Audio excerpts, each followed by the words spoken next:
For the longest time I couldn't speak about it. I could only paint. To have such a father as mine was legacy almost too overwhelming. I myself grew up in Krakow. I walked these many narrow streets. I fell in love here and I became an artist. But it was very, very hard to move to America. But I had not gone to America. I never could have come back here and seen this world with new eyes. I'd never have had the courage to enter the world of my father. The courage came from the strangest place, or maybe it was the most natural. It came from my daughter, Sarah. My family moved from Krakow to Los Angeles because I needed surgeries which I could not get in Poland. My father was a well-known artist there, but to him that was no matter. I was the matter, our family. I was born with very weak hands. They couldn't grow properly. Doctors didn't know what to do for it. Only in America they knew. I have had so many surgeries, and each time my hands get better. I can paint now like my father. I like to paint. I like America. In school, I began to learn some about the Holocaust, about what happened to all the Jews of Europe, especially the ones in Poland, how they were transported on trains, brought to camps, were shot and killed, or starved, or were worked to death. And I learned that there were survivors. I knew my grandparents were survivors, but I wasn't quite sure what that meant. All the survivors that my teachers were telling me about were the kind that went to America or Israel. No Jews stayed in Europe after the Holocaust. At least none my teachers told me about.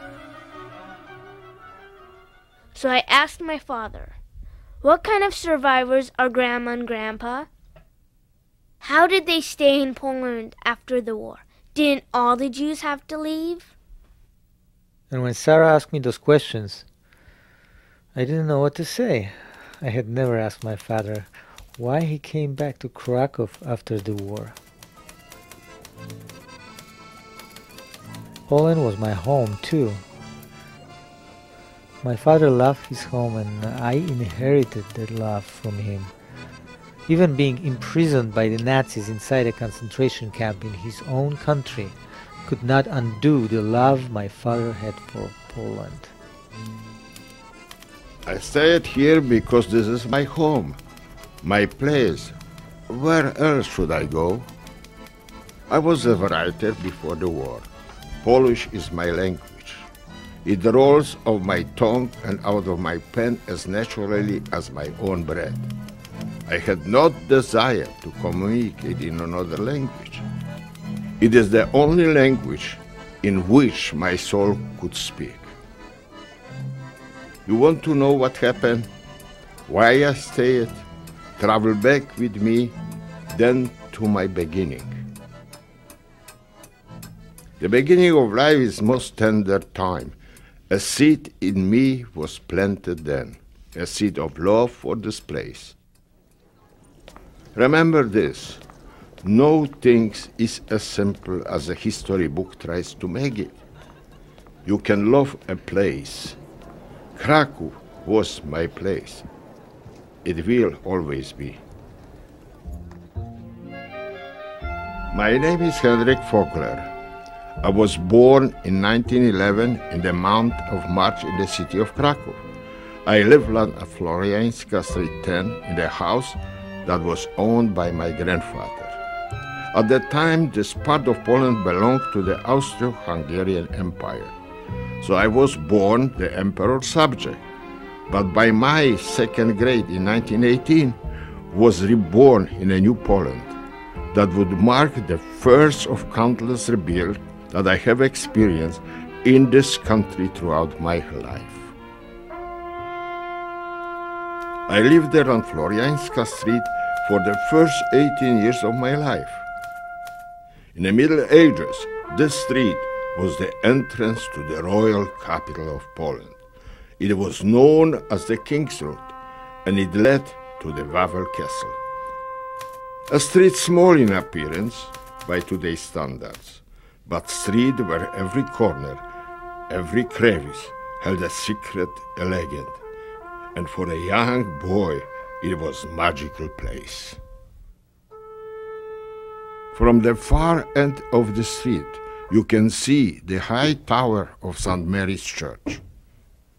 7 centuries ago, a watchman on this tower blew his trumpet to alert the people of Mongols' horde storming.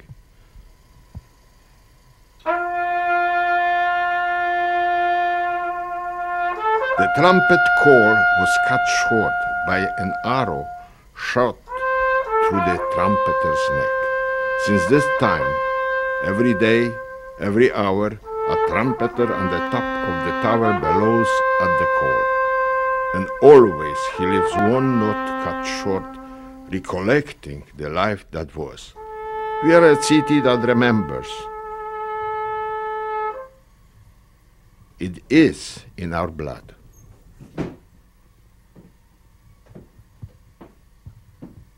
My old house is still there in its place.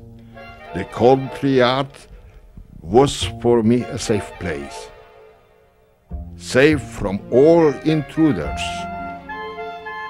The courtyard looks so small now, but then it was a world. From the second story of my house, my mother used to look out on the street as she was sitting in the theater. Through that space, she watched the Austrian Emperor Karl enter the city gate. She saw thousands walking in procession to the burial of the famous Polish poet Słowacki. So much was visible from that place. I can almost see my mother there, a witness to the time past. Did you also look out that window, Grandpa? Like all children where I was curious, I wanted to see the places that were open not to me. My friends and I used to peek through the window of the famous cabaret not far from my house. It was a club where pretty girls came to dance and sing on the stage.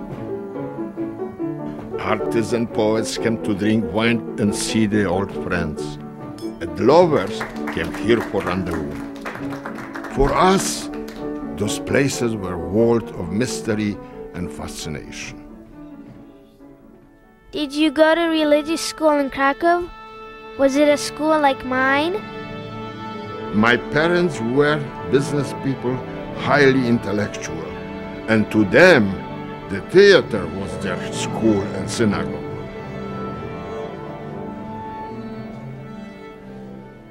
But my grandfather was a different story.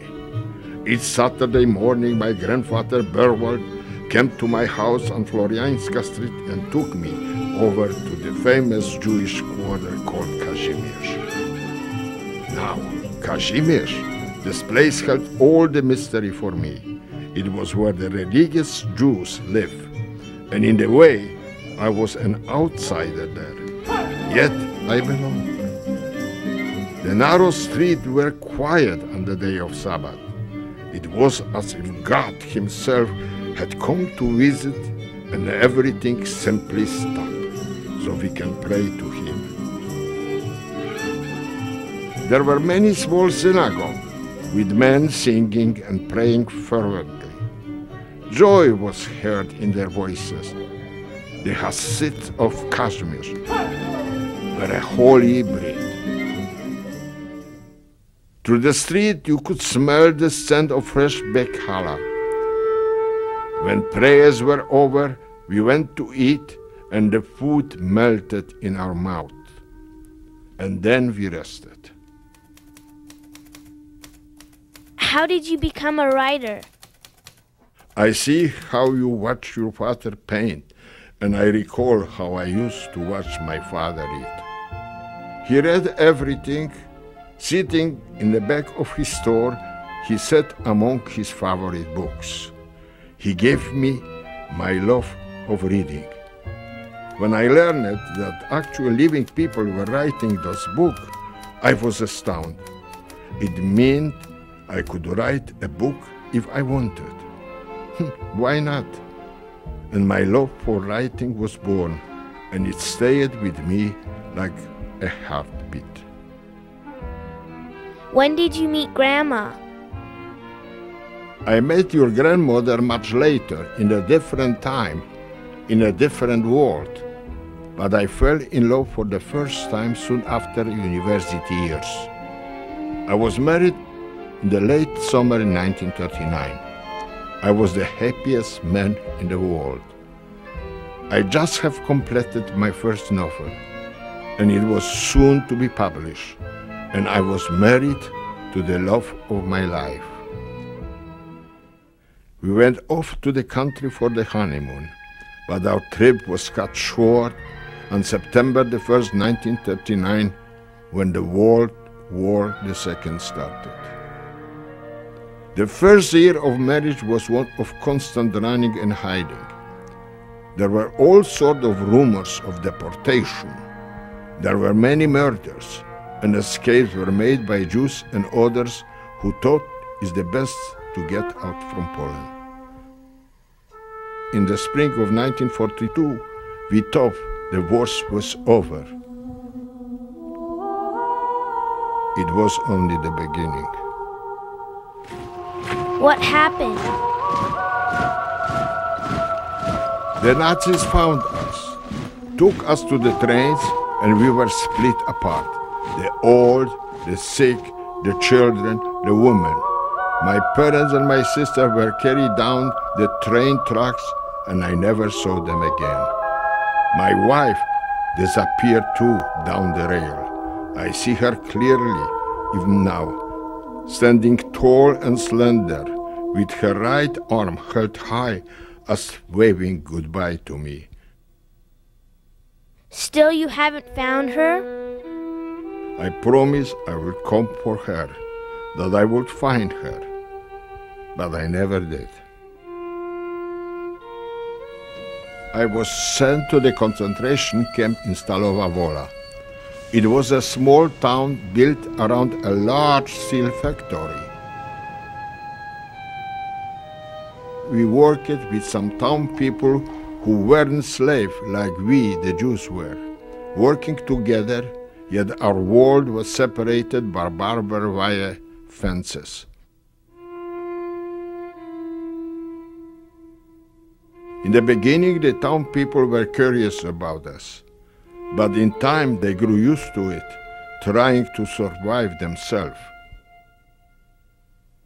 We walked in groups of 5, side by side under the guard of the SS men. We walked like animals, being beaten with sticks all the way and forced to go faster. When a man fell down from exhaustion, he was left there. The SS man would shoot you if you tried to pick him up. But the people outside the barbed wire, they couldn't stop it? I don't know if they could have stopped it. Safety was on the other side of the fence, and that is where they stayed. My father never told me about all that. I just read his books. Everything is there, like I read right now. We all rummaged through the scrap metal pile and shoveled metal into the hot furnace. Every piece of scrap would be used to serve some part of the German war machine. The Nazis let nothing go to waste. There were a rabbi who lived with us in the camp and worked alongside us. We all tried to hide the fact that he was a rabbi, because if SS men knew this, he would take extra pleasure in the torture. On Yom Kippur in 1942, We all decide to hide Rabbi Frankel and give him the day to pray. So that was good. Schneller! But later that night, the SS called us all out for a lineup.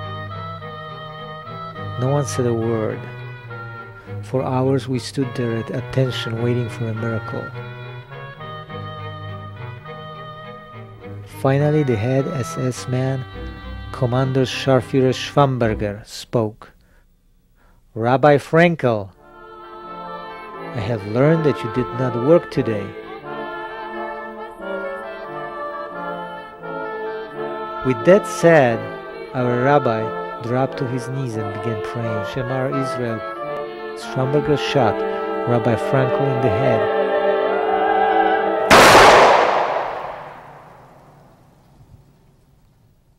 No justice that night, but 50 years later, Schwamberger was caught and brought to trial, and I testified to the murder of Rabbi Frankel.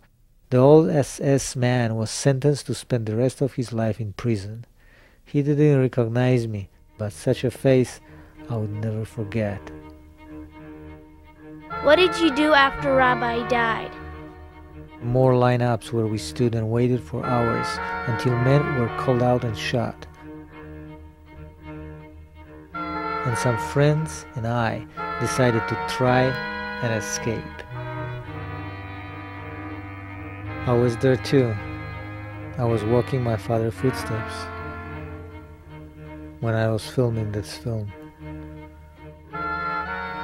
We thought we were free. On a winter night, 3 of us crawled under the barbed wire fence and out into the field of freedom beyond. But then came those dogs, horrid dogs. They smelled us and found us and ran us down. We were dragged back to camp. They marched us into the forest, told us to dig, put machine guns to our heads. We climbed down naked into our graves. A huge supply of crude iron had arrived, and every single man was needed to unload the train cars. We were immediately ordered back to work. We felt like ghosts that were soon to die. But somehow our crime of escape was forgotten.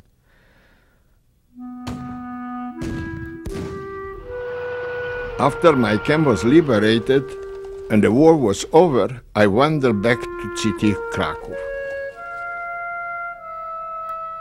I looked for old friends, for my wife, my parents, my sister, anyone I once knew, but there was nobody. One day I was deep in my thoughts when I heard a voice calling my name. Don't you remember me, he said? And all at once the experience flashed in my mind. I had buried that man once. Had he come back to life? I remember that story, the only one my father ever told me. On one of those hopeless days of 1943, we were handed shovels and marched toward the forest. I was sure this was to be my last march. When we reached the forest, we were ordered to dig a pit. After some time, we saw another group of men approaching under a heavy guard of SS men. We were ordered to climb out. Then the soldiers started to shoot at the other group of prisoners, one after another, one after another. One man on top seemed to be still alive, so I tried not to shovel dirt on him. What happened after we left the forest I learned from the strange friend. As German bullets hit rows of people, he fell unhurt. When he came to, the Germans had left. In the night he crawled out. Smeared with the blood of strangers, he ran into the depth of the forest and survived with the partisans.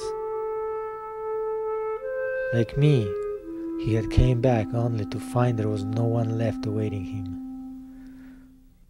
2 lonely shadows with numbers on their arms. Slowly, I tried to put pieces of my life back together. But one day, a sort of miracle happened for me. A knock came on my door. and in walked a man I did not know. This man tracked me down to bring me the one remnant of the past, my precious novel, my first that I did not have a time to publish. All the pages were there. The Man Who Was Dreaming was the title of the book. I reread the manuscript and remembered a different time and place.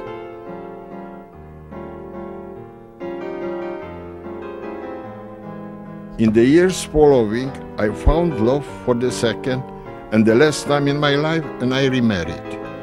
This time to your grandmother. Then my son was born, Pavel, your father. And finally, in eyes of my son, I saw continuation of life. It was the greatest miracle I would ever know. Sometimes it takes a new generation to take note of how far the previous has come. My father created a legacy for our family line. Pain can be transformed into something beautiful. Parts of me inherited his pain and loneliness, and I have used that feeling to paint. My family respond to life with our art. It is all we have.